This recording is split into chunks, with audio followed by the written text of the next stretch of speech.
Wazir bercerita kepada putrinya, Syahrazad, bahwa pada zaman dahulu kala ada seorang saudagar yang kaya raya. Ia memiliki banyak harta dan hewan ternak. Ia memiliki seorang istri dan beberapa anak. Allah Subhanahu wa taala pun memberikannya pengetahuan tentang bahasa hewan, termasuk bahasa burung.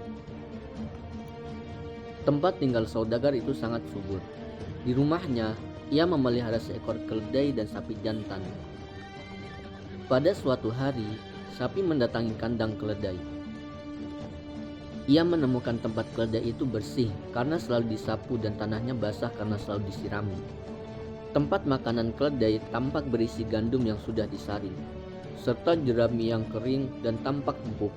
Keledai sedang tertidur dengan penuh kenyamanan. Sapi kemudian kembali ke kandangnya.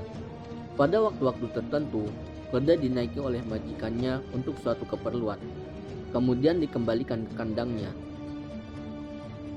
Pada suatu hari, sang saudagar mendengar sapi berbicara kepada keledai. "Sungguh menyenangkan keadaanmu," kata sapi kepada keledai. "Sementara aku sedang kepayahan, engkau justru sedang menikmati istirahatmu sambil menyantap gandum yang halus. Dan mereka selalu melayanimu. Pada waktu-waktu tertentu, engkau dinaiki oleh majikanmu dan dikembalikan lagi ke kandang. Sedangkan aku terus-menerus berada di sawah atau di penggilingan gandum. Apabila engkau dibawa ke sawah dan mereka meletakkan alat penarik bajak di punggungmu, maka berbalinglah dan jangan bangkit, sekalipun mereka memukulmu," balas keledai. "Kalaupun engkau bangun juga, segeralah berbaring. Jika mereka mengembalikanmu ke kandang dan memberikan kacang buncis untukmu, janganlah dimakan.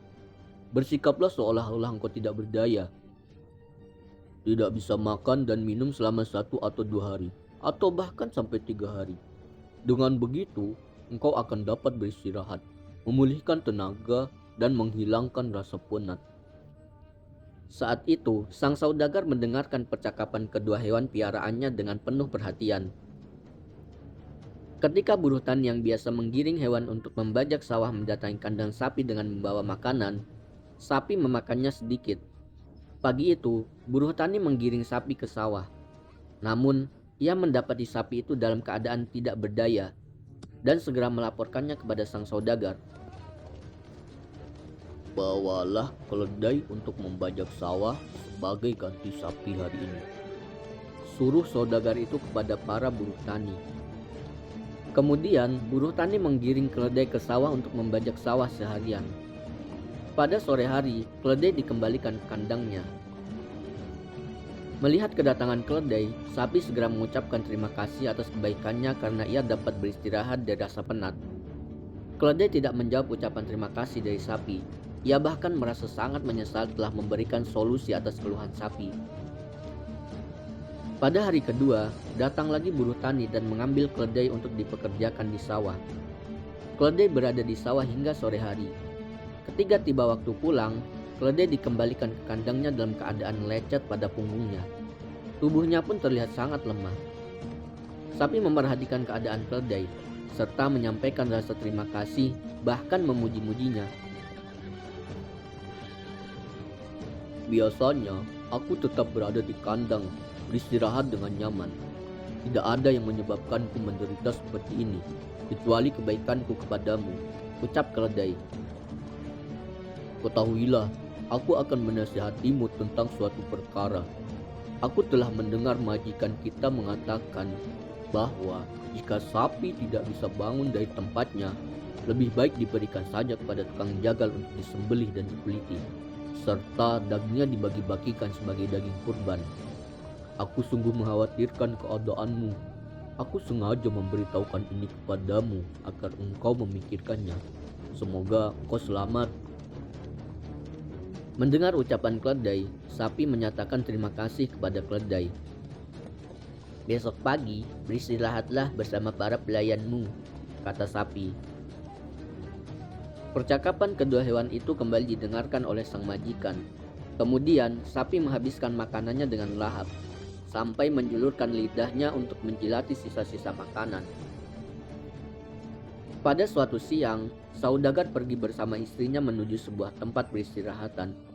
Keduanya duduk-duduk di sana menikmati pemandangan dan semilir angin. Saat itu, buruh tani mendatangi kandang sapi dan membawanya pergi ke sawah. Ketika sapi melewati tuannya yang sedang duduk santai di pondok peristirahatan, ia menggerak-gerakkan ekornya, bertingkah lucu seakan meminta penilaian dari tuannya. Melihat hal tersebut, sang saudagar tertawa terbahak-bahak hingga terlentang di tempat duduknya. "Apa yang membuatmu tertawa seperti itu?" tanya istri saudagar seraya heran. "Aku melihat dan mendengar sesuatu, tetapi aku tidak mampu mengatakannya, sebab aku terancam kematian," jawab sang saudagar. "Engkau harus memberitahukannya kepadaku kenapa engkau tertawa seperti itu. Engkau harus mengatakannya sekalipun engkau terancam kematian," paksa istrinya karena merasa penasaran. "Aku tidak bisa mengatakannya. Aku takut menghadapi kematian," kata sang saudagar bersikukuh. "Pasti engkau menertawakanku." Sang istri terus-menerus mendesak suaminya untuk mengatakan sebab-sebab yang membuatnya tertawa. Akhirnya, saudagar itu memutuskan untuk menyerah. Namun, ia kebingungan. Ia pun mengumpulkan anak-anaknya. Ia juga mengutus pelayannya untuk menghadirkan kodi dan para saksi. Sebab ia ingin memberikan wasiat terakhir terlebih dahulu sebelum mengungkapkan rahasia dan menemui kematian. Hal ini dilakukannya karena ia sangat mencintai istri sekaligus ibu dari anak-anaknya. Apalagi istrinya adalah putri pamannya sendiri, jadi masih saudara sepupunya. Saat itu umur sang saudagar sudah mencapai 120 tahun. Sang saudagar juga mengundang seluruh keluarganya, bahkan seluruh warga kampung. Pada mereka, ia menceritakan kisah yang dialaminya mengenai ilmu mengetahui bahasa hewan yang dimilikinya. Ia mengungkapkan rahasianya, bahwa jika ia mengatakan apa yang didengarnya dari hewan kepada orang lain, maka ia akan mati. Seluruh orang yang hadir di rumah sang saudagar membujuk sang istri.